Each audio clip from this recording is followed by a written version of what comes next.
For over 5 years now, I've been on a mission to raise awareness about what I consider to be the greatest child abuse scandal in the history of modern medicine, the practice of what is known as gender-affirming care, or colloquially known as trying to change the sex of children with puberty-blocking drugs, the opposite sex's hormones, and surgeries.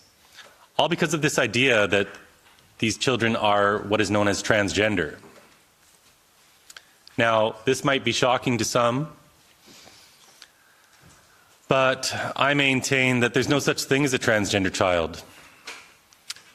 I have had thousands of conversations on the street. I go to university campuses all around the world. I go to conferences. I work with psychologists, psychiatrists, doctors, all the major conservative organizations across the West as well. And in all of my time having these tens of thousands of conversations, I haven't yet met one person who can tell me what a transgender child is. What does it mean to be transgender? What does it mean to have a gender identity?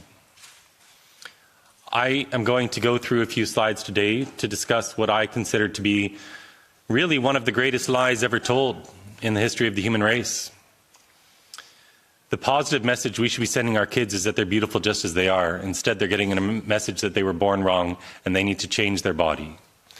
The only thing that is affirming in children is self-hatred. And we'll get into what type of children these are who are identifying this way, and in particular, we'll get into what type of children are going to gender clinics and what's being done to them. But let's go to the first slide if we can. Thank you. So this is difficult to read from your distance, but this is honestly the most used resource in the world when defining what these various terms surrounding gender ideology are. So this is called the gender-bred person. This is produced by an activist.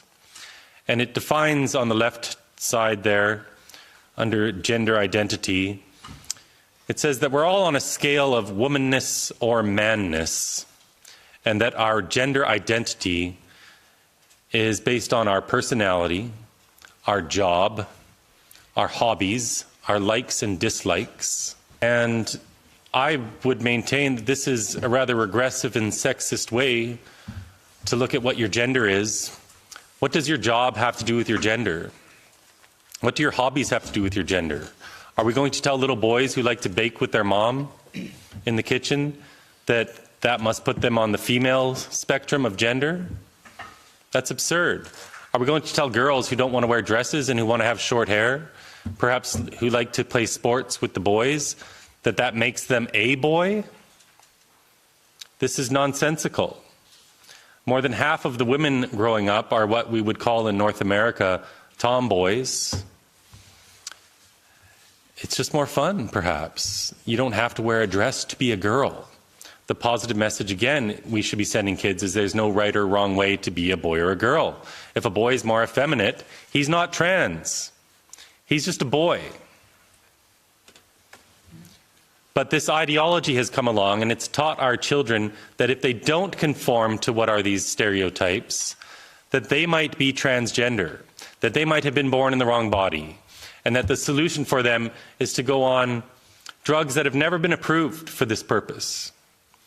We are giving children chemical castration drugs that are used to this day on sex offenders. They're given to pedophiles. The same drug is now called a puberty blocker. What are these drugs? And these are what are responsible for the generation of your sex hormones at the onset of puberty. Girls develop estrogen. Boys produce testosterone.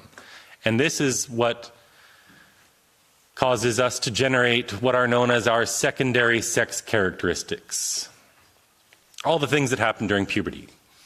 Boys get stronger, they get a deeper voice, they get a hairy face, hairy body, girls develop their breasts, their hips get wider. While children are on these drugs, none of these secondary sex characteristics will develop. The idea being that we need to keep these children looking neutral, because if we don't, they will develop into a man or a woman, and that will make it harder for them to pass as the opposite sex when they're an adult.